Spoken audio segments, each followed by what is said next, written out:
ನಮಸ್ಕಾರ ಎಲ್ರಿಗೂ.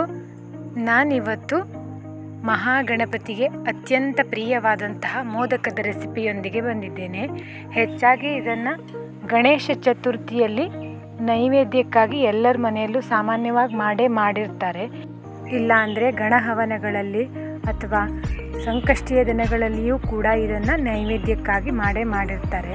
ನಮ್ಮಲ್ಲಿ ಸಾಮಾನ್ಯವಾಗಿ ಯಾವುದೇ ರೀತಿಯ ಶುಭ ಸಮಾರಂಭಗಳಲ್ಲೇ ಆಗಲಿ ಅಥವಾ ಯಾವುದೇ ರೀತಿಯ ಒಳ್ಳೆಯ ಕೆಲಸಗಳನ್ನು ಪ್ರಾರಂಭಿಸುವುದರಲ್ಲಾಗಲಿ, ಪೂಜೆ ಪುನಸ್ಕಾರಗಳಲ್ಲೇ ಆಗಲಿ, ಹಬ್ಬ ಹರಿದಿನಗಳಲ್ಲಿ ನಾವು ಮೊದಲು ನೆನೆಸಿಕೊಳ್ಳೋದೇ ಮಹಾಗಣಪತಿಯನ್ನು. ಮಹಾಗಣಪತಿಯ ಪೂಜೆಯೊಂದಿಗೆ ನಮ್ಮ ಕೆಲಸವು ಪ್ರಾರಂಭವಾಗೋದು.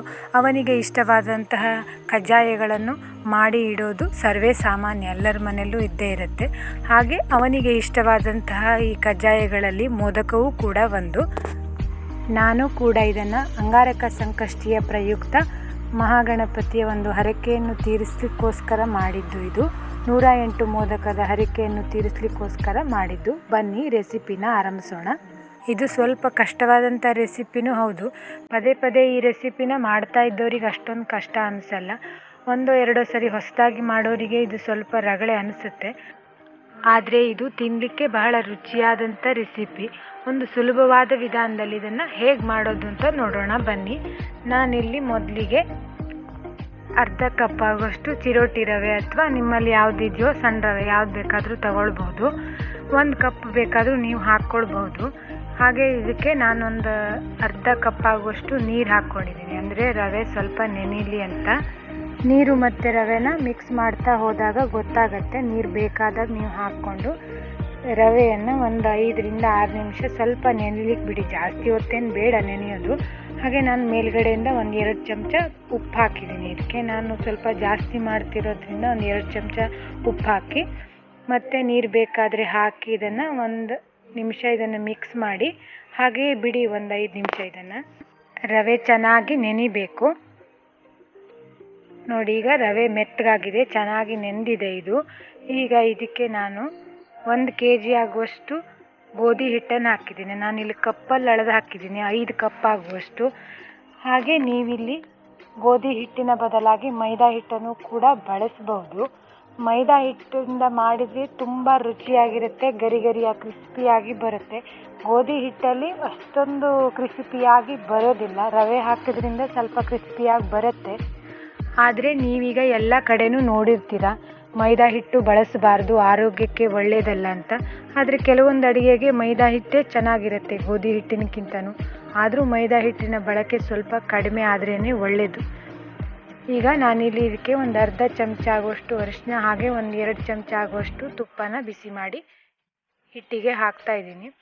ಒಂದು ಸರಿ ಇದನ್ನು ಚೆನ್ನಾಗಿ ಮಿಕ್ಸ್ ಮಾಡ್ಕೊಳ್ಳಿ. ನೀವಿಲ್ಲಿ ತುಪ್ಪದ ಬದಲು ಎಣ್ಣೆನೂ ಕೂಡ ಯೂಸ್ ಮಾಡ್ಬೋದು. ಎಣ್ಣೆಯನ್ನು ಬಿಸಿ ಮಾಡಿಯೂ ಕೂಡ ಹಾಕ್ಕೊಳ್ಬೋದು. ಇದಕ್ಕೆ ಒಂದು ಸರಿ ಮಿಕ್ಸ್ ಮಾಡಿ ಈಗ ಇದಕ್ಕೆ ನೀರು ಹಾಕಿ ಚೆನ್ನಾಗಿ ಹಿಟ್ಟನ್ನು ಕಲಿಸ್ಕೊಳ್ಬೇಕು. ನೀರನ್ನು ನೋಡಿ ಹಾಕಿ, ಒಂದೇ ಸಲ ಹಾಕ್ಕೊಳ್ಳೋಕೆ ಹೋಗಬೇಡಿ, ಹೆಚ್ಚಾಗಿಬಿಡುತ್ತೆ. ಆಮೇಲೆ ಹಿಟ್ಟನ್ನು ಕಲಿಸ್ತಾ ಹೋದಾಗೆ ನೀರಿನ ಪ್ರಮಾಣ ಗೊತ್ತಾಗತ್ತೆ. ಹಾಗಾಗಿ ಒಂದೇ ಸಲ ನೀರನ್ನು ಹಾಕ್ಕೊಳ್ಳೋಕೆ ಹೋಗಬೇಡಿ. ಹಿಟ್ಟನ್ನು ಕಲಿಸ್ತಾ ಗೊತ್ತಾಗತ್ತೆ ನೀರು ಎಷ್ಟು ಬೇಕು ಅಂತ. ನಾನಿಲ್ಲಿ ಮತ್ತೊಂದು ಸಲ ಇದನ್ನು ನೀರು ಹಾಕ್ಕೊಂಡು ಈಗ ಚೆನ್ನಾಗಿ ಹಿಟ್ಟು ಕಲಸಿ ಆಗಿದೆ. ಈಗ ನೋಡಿ, ಇಷ್ಟಾದರೆ ಸಾಕು.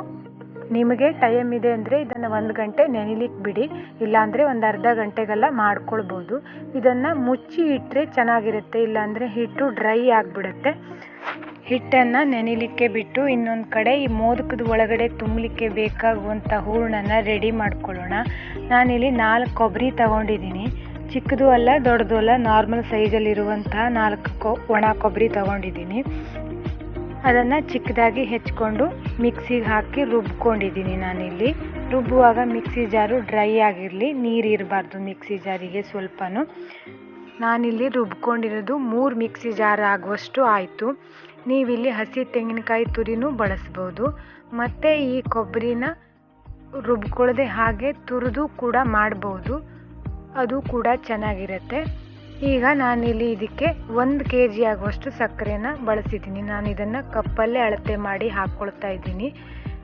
ಅದನ್ನು ಕೂಡ ಮಿಕ್ಸಿಗೆ ಹಾಕಿ ರುಬ್ಕೊಳ್ಬೇಕು. ಈಗ ಮಿಕ್ಸಿ ಒಳಗಡೆ ಎಷ್ಟು ಹಿಡಿಯುತ್ತೋ ಅಷ್ಟು ಹಾಕಿ ನೀವು ಒಂದೊಂದೇ ಜಾರಾಗಿ ರುಬ್ಕೊಳ್ಳಿ. ಈಗ ನಾನಿಲ್ಲಿ ರುಬ್ಕೊಂಡಿರೋದು 3 ಜಾರ್ ಆಗುವಷ್ಟು ಆಯಿತು. ಇದು ಅದನ್ನು ರುಬ್ಬಿರುವಂತಹ ತೆಂಗಿನಕಾಯಿ ಪುಡಿ ಜೊತೆ ಸಕ್ಕರೆ ಪುಡಿನೂ ಹಾಕಿ ಮಿಕ್ಸ್ ಮಾಡ್ಕೊಳ್ಳಿ ಚೆನ್ನಾಗಿ. ಈ ಸಕ್ಕರೆಯನ್ನು ತುಂಬ ನುಣ್ಣಗೆಲ್ಲ ರುಬ್ಬಬೇಕು ಅಂತಿಲ್ಲ, ತರಿ ತರಿಯಾಗಿದ್ದರೂ ನಡೆಯುತ್ತೆ. ಮತ್ತು ಇದಕ್ಕೆ ಬಿಳಿ ಎಳ್ಳನ್ನು ನಾನೊಂದು ಅರ್ಧ ಕಪ್ ಆಗೋಷ್ಟು ಹುರಿದು ಹಾಕಿದ್ದೀನಿ. ಹುರಿದು ಬಿಸಿ ಆರಿದ ಮೇಲೆ ಇದನ್ನು ಮಿಕ್ಸಿಗೆ ಹಾಕಿ ಪುಡಿ ಮಾಡ್ಕೊಂಡಿದ್ದೀನಿ. ಅದನ್ನು ನುಣ್ಣಗೆಲ್ಲ ರುಬ್ಬಬೇಕು ಅಂತಿಲ್ಲ, ನಿಮಗೆ ನುಣ್ಣಗೆ ರುಬ್ಬಿದ್ರೆ ಇಷ್ಟ ಅಂದರೆ ನೀವು ನುಣ್ಣಗೆ ಮಾಡ್ಕೊಳ್ಬೋದು ಇದನ್ನು. ಅದನ್ನು ಕೂಡ ಅದ್ರ ಜೊತೆಗೆ ಹಾಕಿ ಮಿಕ್ಸ್ ಮಾಡ್ಕೊಳ್ತಾ ಇದ್ದೀನಿ.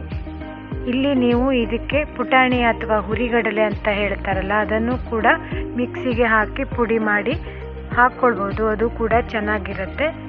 ಈಗ ಇದಕ್ಕೆ ಒಂದು 1/4 ಚಮಚ ಆಗುವಷ್ಟು ಏಲಕ್ಕಿ ಪುಡಿ ಹಾಗೆ 1 ಚಮಚ ತುಪ್ಪ ಹಾಕಿ ಚೆನ್ನಾಗಿ ಇದನ್ನು ಕೈಯಲ್ಲಿ ಕಿವುಚಿ ಮಿಕ್ಸ್ ಮಾಡ್ಕೊಳ್ಳಿ. ಕೈಯಲ್ಲೇ ಮಿಕ್ಸ್ ಮಾಡ್ಕೊಳ್ಳಿ, ಸೌಟಲ್ಲಿ ಮಿಕ್ಸ್ ಮಾಡಿದ್ರು ಅಷ್ಟೊಂದು ಚೆನ್ನಾಗಿರಲ್ಲ ಇದು. ಚೆನ್ನಾಗಿ ಇದನ್ನು ಎಲ್ಲವೂ ಹೊಂದಾಣಿಕೆ ಆಗುವ ಹಾಗೆ ಮಿಕ್ಸ್ ಮಾಡ್ಕೊಳ್ಳಿ.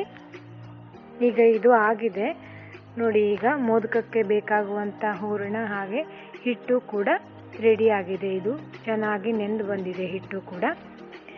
ಹಿಟ್ಟಲ್ಲಿ ಒಂದು ಚಿಕ್ಕದಾದ ಉಂಡೆಯನ್ನು ಮಾಡಿಕೊಂಡು ಇದನ್ನು ಪುರಿ ಯಾವ ಥರ ಲಟ್ಟಿಸ್ತೀರೋ, ಎಷ್ಟು ದೊಡ್ಡದಾಗಿ ಲಟ್ಟಿಸ್ತೀರೋ ಅಷ್ಟು ದೊಡ್ಡದಾಗಿ ಲಟ್ಟಿಸಿದರೆ ಸಾಕು. ಇದು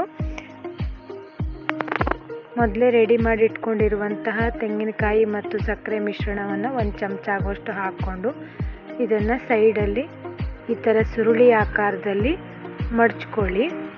ಈ ಮೋದಕನ ಸುರುಳಿ ಸುತ್ತಿ ಆದಮೇಲೆ ಮೇಲ್ಗಡೆ ಸ್ವಲ್ಪ ಹಿಟ್ಟು ಉಳಿದಿರುತ್ತೆ, ಅದನ್ನು ನೀವು ಬೇಕಾದರೆ ತೆಕ್ಕೊಳ್ಬೋದು. ಈ ಥರ ಪ್ರೆಸ್ ಮಾಡಿ ಇದನ್ನು. ಆಮೇಲೆ ನೋಡಿ, ನಾನು ಮತ್ತೊಂದು ಮೋದಕಕ್ಕೆ ತುಂಬಿ ತೋರಿಸ್ತಾ ಇದ್ದೀನಿ.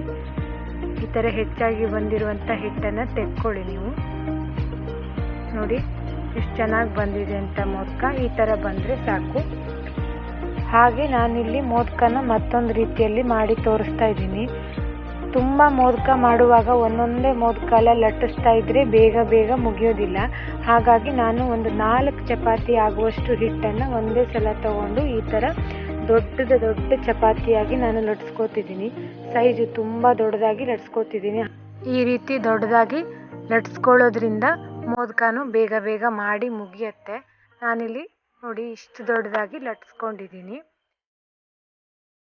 ಈಗ ಇದಕ್ಕೆ ಸೈಡಿಗೆಲ್ಲ ನಾನು ಕಟ್ ಮಾಡ್ಕೊಳ್ತಾ ಇದ್ದೀನಿ. ನೋಡಿ, ಈ ಥರ ಕಟರಿಂದ ನಾನು ಈಗ ಪುರಿ ಸೈಜಲ್ಲಿ ಇದನ್ನು ಕಟ್ ಮಾಡ್ಕೊಳ್ತಾ ಇದ್ದೀನಿ.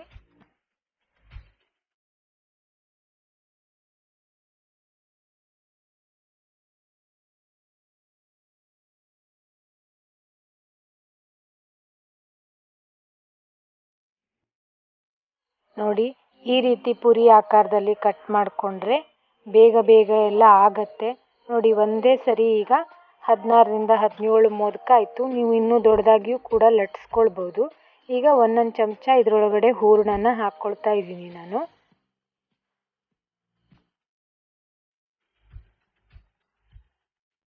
ಇದನ್ನು ಕೂಡ ಸೈಡಿಗೆಲ್ಲ ಮೋದಕದ ಥರನೇ ಸುರುಳಿ ಆಕಾರದಲ್ಲಿ ಸುತ್ತಿದ್ರೆ ಬೇಗ ಬೇಗ ಎಲ್ಲ ಆಗಿಬಿಡತ್ತೆ ಇದು.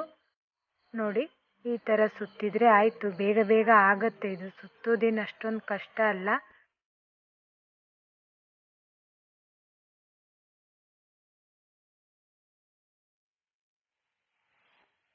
ರೆಡಿಯಾಗಿರೋ ಮೋದಕನ ಈಗ ಎಣ್ಣೆಯಲ್ಲಿ ಹಾಕಿ ಕರೆದುಕೊಳ್ಳೋಣ.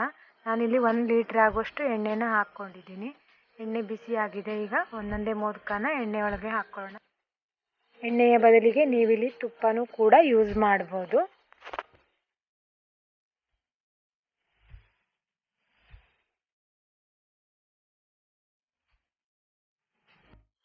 ಎಣ್ಣೆ ಒಳಗಡೆ ಇದನ್ನು ಹಾಕಾದ್ಮೇಲೆ 1-2 ನಿಮಿಷ ಹಾಗೆ ಬಿಡಿ ಇದನ್ನು. ಅದಾಗೆ ಒಂದೊಂದಾಗಿ ಮೇಲ್ಗಡೆ ಬಂದಮೇಲೆ ಇದನ್ನು ತಿರುವಿ ಹಾಕ್ಕೊಳ್ಳಿ. ಚೆನ್ನಾಗಿ ಕರಿತಾ ಇದೆ ಈಗ ನೋಡಿ. ಒಂದು 10ರಿಂದ 12 ನಿಮಿಷ ಅಂತೂ ಬೇಕು ಇದು ಕರೆದು ಮುಗಿಲಿಕ್ಕೆ.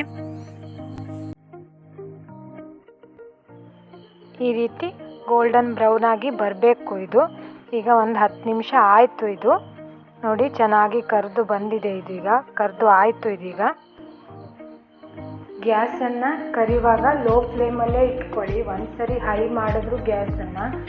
ಇದು ಕರಿತಾ ಇರುವಾಗ ಲೋ ಫ್ಲೇಮಲ್ಲೇ ಇದ್ದರೆ ಚೆನ್ನಾಗಿ ಕರೆದು ಬರುತ್ತೆ, ಇಲ್ಲಾಂದರೆ ಒಳಗಡೆ ಬೇಯೋದೇ ಇಲ್ಲ ಇದು. ಲೋ ಫ್ಲೇಮಲ್ಲೇ ಇಟ್ಕೊಂಡು ನಿಧಾನವಾಗಿ ಕರೀರಿ, ಚೆನ್ನಾಗಿ ಬರುತ್ತೆ ಅಷ್ಟಾದರೆ. ಉಳಿದಿರೋ ಮೋದಕನೂ ನಾನು ಮತ್ತೊಂದು ಬ್ಯಾಚಿಗೆ ಹಾಕಿ ಕರೆದುಕೊಂಡಿದ್ದೀನಿ.